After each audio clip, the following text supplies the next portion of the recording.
Hello everyone, we're going to start chapter 14 of Harry Potter and the Philosopher's Stone today.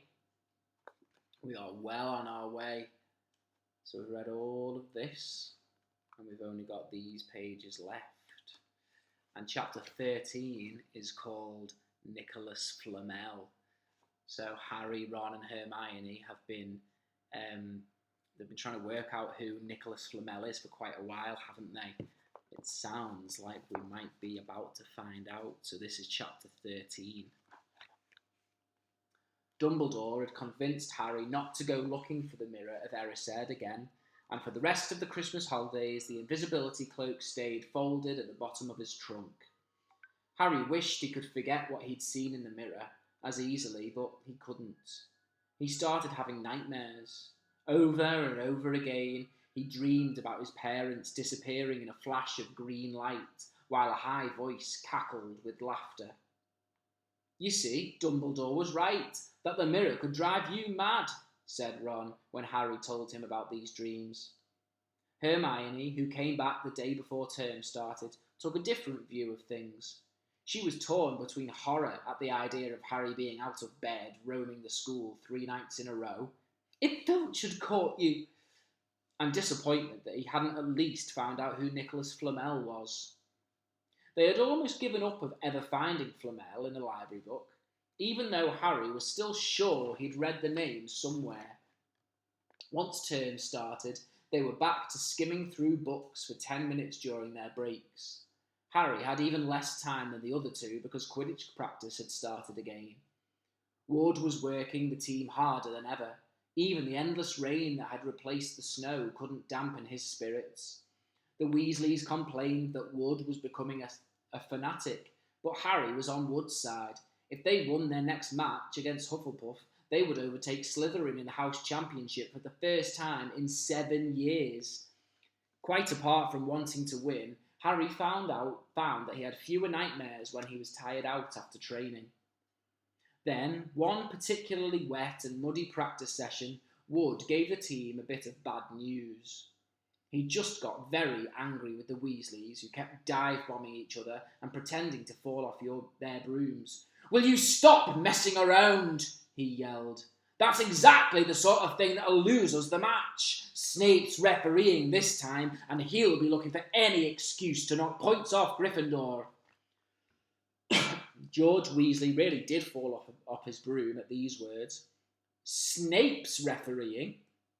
He spluttered through a mouthful of mud. When's he ever refereed a Quidditch match? He's not going to be fair if we might overtake Slytherin. The rest of the team landed next to George to complain too. It's not my fault, said Wood.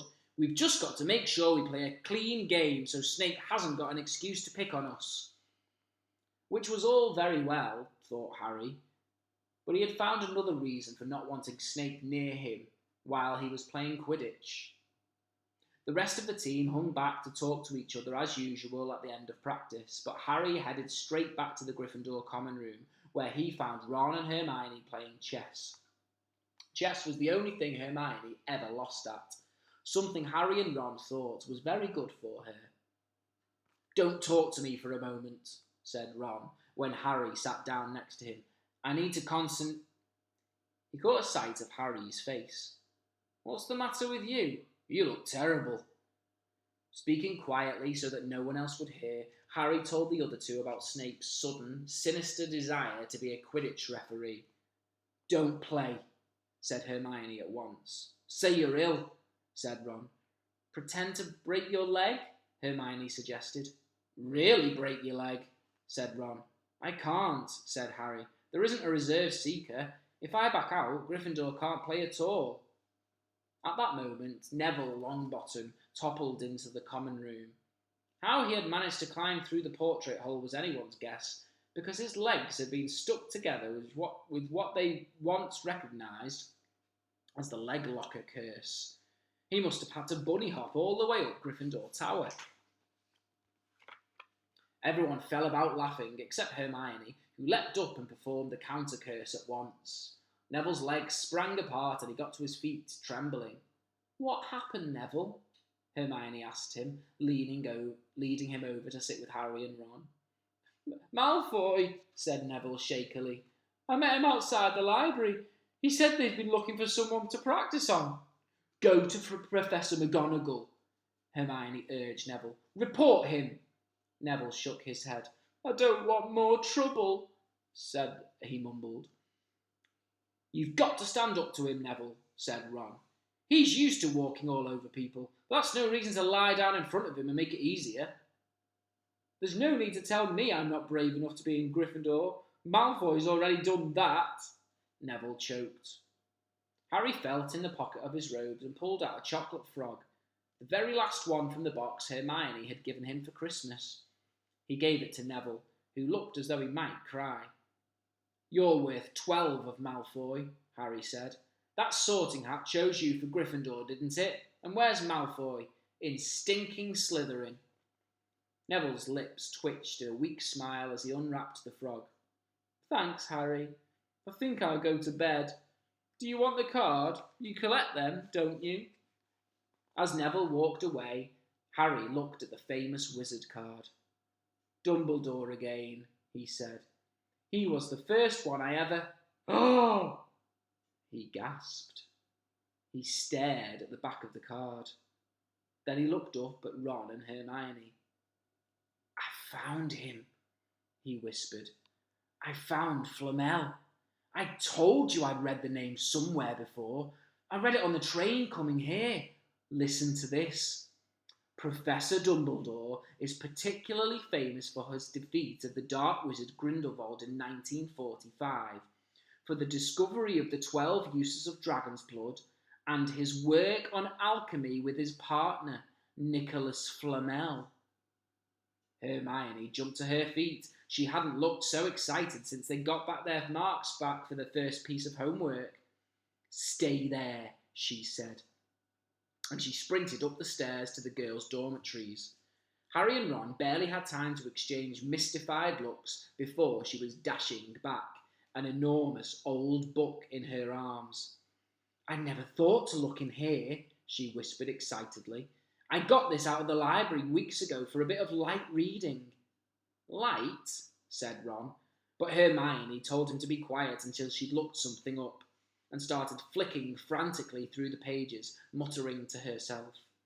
At last she found what she was looking for.